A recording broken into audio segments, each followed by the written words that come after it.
This is the VOA Special English Technology Report. America's video game industry was the winner in a decision by the United States Supreme Court. In late June, the justices rejected a law in California that banned the sale or rental of violent video games to people under 18. They said the 2005 law violated the free speech guarantee in the First Amendment to the Constitution. The vote was 7-2. The court decided that video games are a protected form of creative expression, like books, plays, and movies. Paul McGrail, Dean of the University of Dayton Law School in Ohio, says California did not see gaming that way. The state of California tried to argue that this was not speech.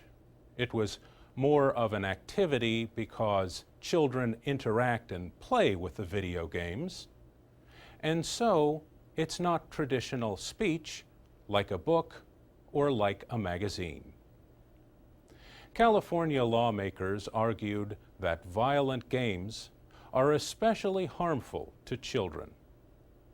But the court said they were no more harmful than the violence in other forms of media. Justice Antonin Scalia wrote the majority opinion. He pointed to the violence in fairy tales, like Snow White and Cinderella, and in cartoons. Professor McGrail says the court sees its job as only to decide what is and is not legally protected speech.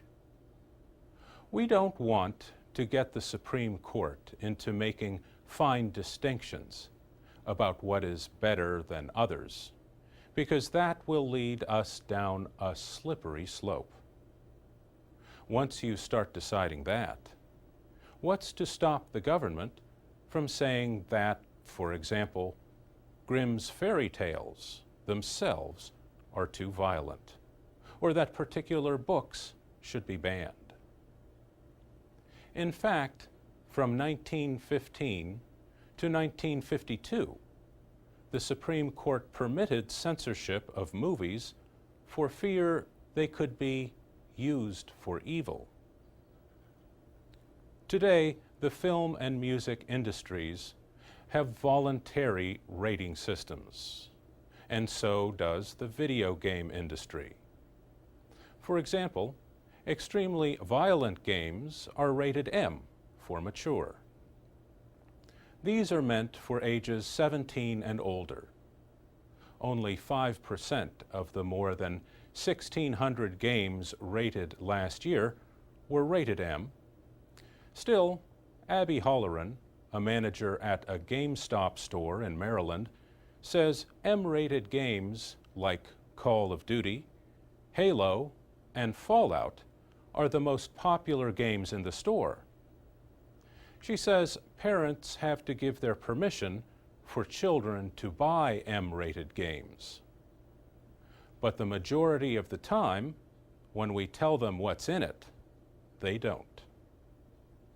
For VOA Special English, I'm Mario Ritter.